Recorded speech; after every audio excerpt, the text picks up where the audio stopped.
I suspect the enforcement component of it is going to be totally administrative with the Motor Vehicle Commission.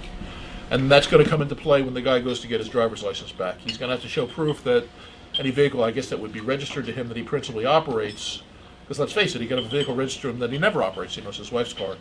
He's going to have to prove to motor vehicles that he's installed the interlock device on anything that he principally operates, or that any other vehicle he operates. He's going to have, it'll be on his driver's license, he's going to have to show that if he gets stopped by the cops, that the vehicle is equipped with the interlock device, okay?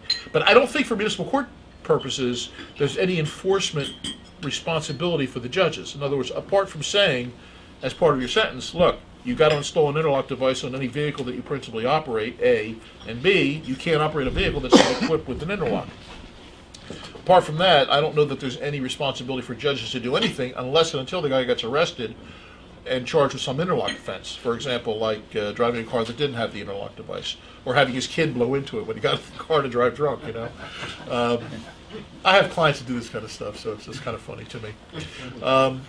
So I don't know that a judge would really have any authority or need to get involved with that thereafter. There's nothing in the statute that has any enforcement component.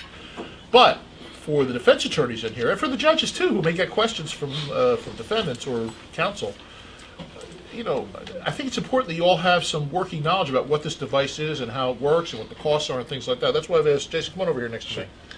Stand right here. Try to look handsome, okay? All right. I'm going to treat him like one of my clients. Where's the rest of my fee? No. I reach in my pocket. I always talk a lot better when I feel green. I've actually said stupid stuff like that to clients. Isn't that a disgrace? All right. The name of your company is? Interlock Device of New Jersey. Now, what's that article you have in your hand? This is an interlock device. This is one of the models that we use, manufactured by Draeger. Obviously, same manufacturer as the Alcatraz. All right. Now, your company installs these in cars? We put the devices in vehicles, and then we monitor those devices throughout the period of sentence. Now, when someone who's sentenced by a municipal court judge for drunk driving comes to you, you don't do this for free, do you? No. The devices cost $75 a month. There's no installation fee, no fee for the servicing, no fee for the removal, just a flat rental fee of $75 a month, and then we do all the servicing and reporting to the state as required. They pay you with a credit card, or pay up front, or how does that work? Credit card, cash. Okay. Now, there is in the regulations, for poor people, do they have to get a break on the pricing? As per the statute, those who are below the federal poverty line get a 50% reduction in the cost, which the company who installs the device bears that 50% reduction. If you're 150% the federal poverty line, you get a 25% reduction. Right, but by statute, there is a break for people, Yes. poor people. And assuming that they don't pay the monthly fee, what happens?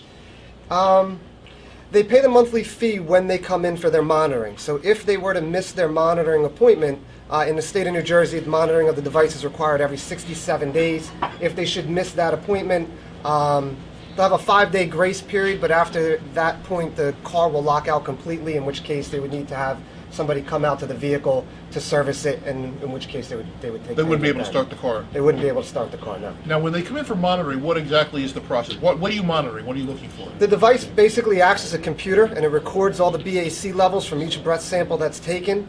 It also records every time the engine is turned on, every time the engine's turned off, the voltage of the battery, and a bunch of data like that. That data is stored on the device, and every 60 days when they bring the vehicle in, we plug the device into the computer, upload that information onto our server, and then would send that to motor vehicles for monitoring. The process takes about 10 minutes. And if they had a BAC that was over point, what is the level for BAC for these guys? In this state, the device gets set at .05, so any BAC above .05 will lock the vehicle out for 1 hour. For that hour, they won't be able to start the car.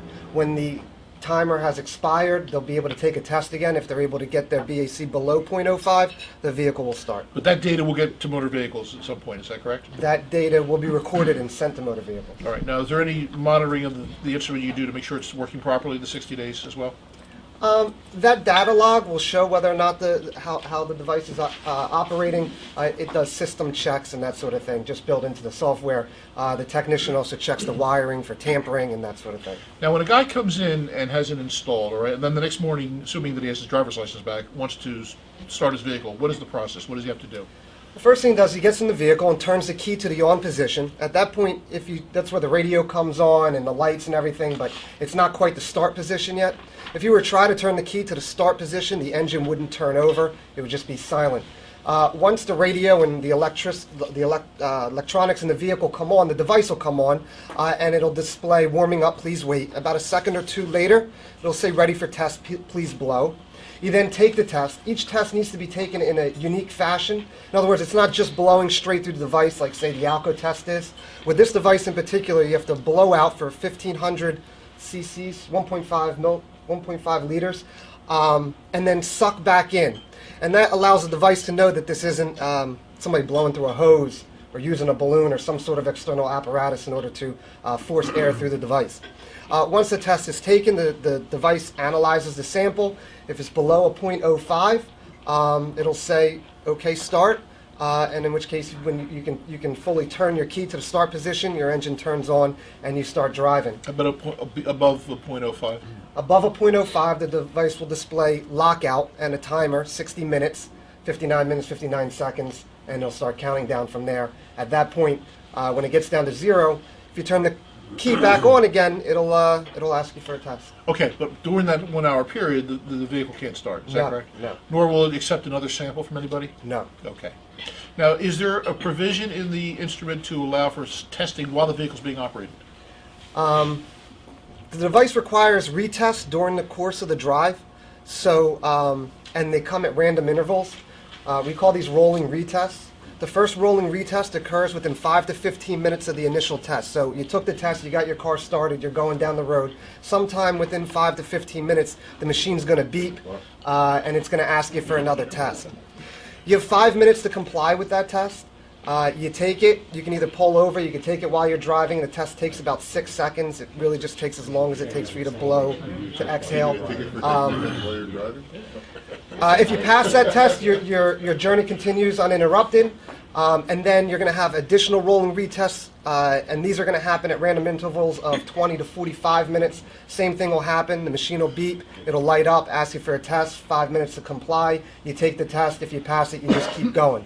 If you fail the test, it doesn't shut the engine off. That would be pretty dangerous. So what it'll do is it'll make the horn honk really loud, alerting other drivers in the area and potentially law enforcement.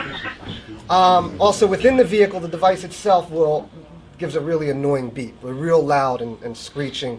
The only way to turn the horn off or to make the device stop beeping would be to turn the engine off, at which point, if you blew above a 0.05, the countdown, that 60 minutes, is in effect. So you won't be able to take a test or turn the engine on for 60 minutes. So you can actually blow into the machine while you're operating, while you're using a cell phone or not?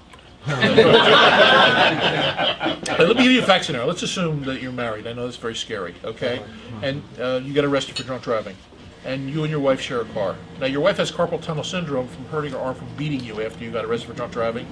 She's going to drive the car now to the doctor. Right. You're not even there. You're still in bed getting over your concussion. Does your wife have to go through all this stuff, even though...